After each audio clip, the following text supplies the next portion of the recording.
ADM Naveen ബാബുവിന്റെ മരണത്തിൽ കുറ്റപത്രം സമർപ്പിച്ചു. കേസിൽ ആകെ 79 സാക്ഷികളാണ് ഉള്ളത്.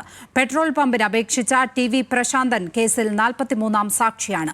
അതേസമയം നവീൻ ബാബു കൈക്കൂലി വാങ്ങിയെന്ന ദിവ്യയുടെ ആരോപണം സാധൂകരിക്കുന്ന സാഹചര്യ തെളിവുകൾ ലഭിച്ചുവെന്ന് കുറ്റപത്രത്തിൽ പറയുന്നു. NOC ലഭിക്കുന്നതിന് മുമ്പ് പ്രശാന്തൻ ബാങ്കിൽ നിന്ന് പണം പിൻവലിച്ചു. NOC അനുവദിക്കും മുമ്പ് പ്രശാന്തൻ ക്വാർട്ടേഴ്സിലെത്തി ADM-നെ കണ്ടു. എന്നാൽ പണം കൈമാറിയതിന് നേരിട്ടുള്ള തെളിവുകൾ ഇല്ല എന്നും കുറ്റപത്രത്തിൽ പറയുന്നുണ്ട്. അന്വേഷണ സംഘം സമർപ്പിച്ച കുറ്റപത്രത്തിൽ വിശ്വാസമില്ലെന്ന് നവീൻ ബാബുവിന്റെ കുടുംബം പ്രതികരിച്ചു. ഗൂഢാലോചനയിൽ പങ്കാളികളായിട്ടുള്ളവരുടെ കാര്യങ്ങളൊന്നും കുറ്റപത്രത്തിൽ പ്രതിപാദിക്കുന്നില്ലെന്നാണ് മനസ്സിലാക്കുന്നത്. ഒരു അപേക്ഷകനെ സംബന്ധിച്ച് ആ ഓഫീസറുമായിട്ട് പലവട്ടം സംസാരിക്കേണ്ടി വരാറുണ്ട്. ഇത്രയും കരുതി കൂട്ടി തെളിവുകൾ ഉണ്ടാക്കുന്ന വ്യക്തികളെ സംബന്ധിച്ച് അവർ തീർച്ചയായും കൈക്കൂലി ചോദിച്ചിരുന്നെങ്കിൽ അതിനൊരു തെളിവുണ്ടാക്കാനും ആ ഓഡിയോ അല്ലെങ്കിൽ വീഡിയോ ക്ലിപ്പ് പുറത്തുവിടാനും അവർ ശ്രമിക്കേണ്ടതായിരുന്നു. അതുകൊണ്ട് ഇതെല്ലാം വ്യാജമാണ്. ഈ ആരോപണങ്ങളെല്ലാം വ്യാജമാണ്. ഞങ്ങൾ തുടക്കം തൊട്ട് തന്നെ പറയുന്നതും അതുതന്നെയാണ്. വിവരങ്ങളുമായി കണ്ണൂരിൽ നിന്നും നിഖിൽ അളവൂർ ചേരുന്നു. നിഖിൽ, ഇപ്പോൾ നവീൻ ബാബുവിന്റെ കുടുംബം കുറ്റപത്രത്തിനെതിരെ അതിശക്തമായി രംഗത്ത് വരികയാണ്. അപ്പോഴും കുറ്റപത്രത്തിന്റെ വിശദാംശങ്ങൾ നമുക്ക് ലഭ്യമാകുന്നുണ്ട്. അത് എന്തൊക്കെയാണ്? പി ദിവ്യ മാത്രമാണോ ഇതിൽ പ്രതിയായിട്ടുള്ളത്? ദിവ്യക്കെതിരെ എന്തൊക്കെ വകുപ്പുകൾ ചുമത്തിയിട്ടുണ്ട്?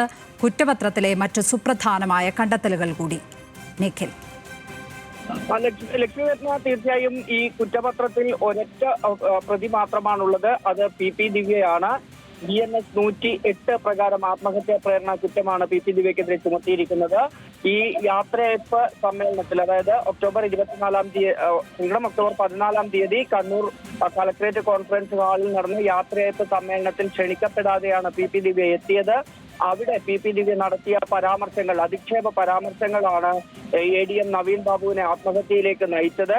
ഉന്നത സ്ഥാനത്തിരിക്കുന്ന, രാഷ്ട്രീയത്തിൽ ഉന്നത സ്വാധീനങ്ങളുള്ള പി ദിവ്യ തന്നെ തുടർന്നും വേട്ടയാടുമെന്ന ഭയം ഇദ്ദേഹത്തിന് ഉണ്ടായിരുന്നു.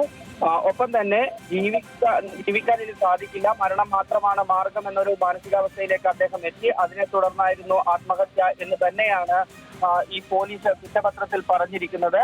അതിനൊപ്പം പറഞ്ഞിരിക്കുന്ന കാര്യങ്ങളാണ് ഇപ്പോൾ കുടുംബം ആരോപണമായി ഉന്നയിക്കുന്നത്. അതിലൊന്നാമത്തെ കാര്യം, ഈ ദിവ്യയുടെ ആരോപണങ്ങൾ സാധൂകരിക്കുന്ന ചില സാഹചര്യ തെളിവുകൾ പ്രത്യേക അന്വേഷണ സംഘത്തിന് ശേഖരിക്കാൻ സാധിച്ചു എന്നുള്ളതാണ്.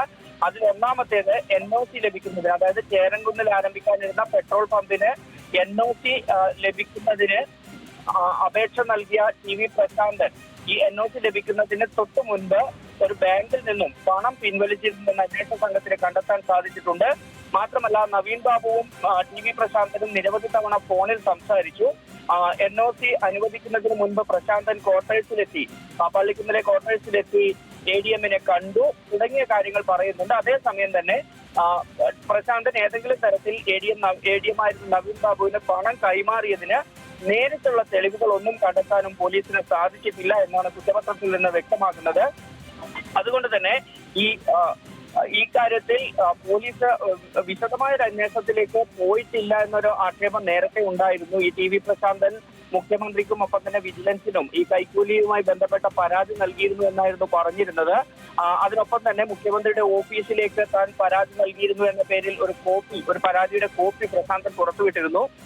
ഇത് വ്യാജമാണെന്ന് മുഖ്യമന്ത്രിയുടെ ഓഫീസും വിജിലൻസും സ്ഥിരീകരിക്കുന്ന ഒരു സാഹചര്യവും ഉണ്ടായിരുന്നു. ഇക്കാര്യങ്ങളൊന്നും പക്ഷേ പ്രത്യേക അന്വേഷണ സംഘത്തിന്റെ അന്വേഷണ പരിധിയിലേക്ക് വന്നിട്ടില്ല എന്നാണ് നമ്മൾ മനസ്സിലാക്കുന്നത്. അത്തരം കാര്യങ്ങൾ ഇതിലേക്ക് പരാമർശിച്ച് പോയിട്ടുമില്ല.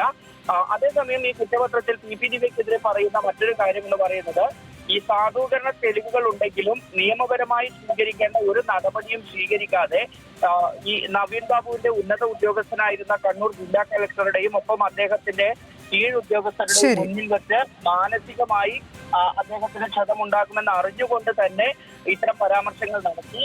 ആ പരാമർശങ്ങൾ ചിത്രീകരിക്കുന്നതിന് വേണ്ടി മാധ്യമങ്ങളെ വിളിച്ചു വരുത്തി, സ്വകാര്യ മാധ്യമത്തെ വിളിച്ചു വരുത്തി അവരുടെ സോഷ്യൽ മീഡിയ പേജുകളിൽ ഉൾപ്പെടെ ഇത് പ്രചരിച്ചു തുടങ്ങിയ കാര്യങ്ങളും കുറ്റപത്രത്തിൽ പറയുന്നുണ്ട്. മറ്റൊന്ന്, പി ദിവ്യ ഇത്തരത്തിൽ ഈ ആരോപണം, അതായത് ടി.വി. പ്രശാന്തൻ പെട്രോൾ പമ്പിന് അപേക്ഷ നൽകി, NOCക്ക് അപേക്ഷ നൽകി, അത് നൽകാൻ വേണ്ടി കൈക്കൂലി ആവശ്യപ്പെട്ടു ADM എന്ന് ടി.വി. പ്രശാന്തൻ പറഞ്ഞു കേട്ടുള്ള അറിവിന്റെ മാത്രം അടിസ്ഥാനത്തിലാണ് പി ദിവ്യ ഇങ്ങനെ ഒരു യാത്രയപ്പ് സമ്മേളനത്തിൽ പോയി വളരെ ഗുരുതരമായ ആരോപണം ഉന്നയിക്കുന്നത്.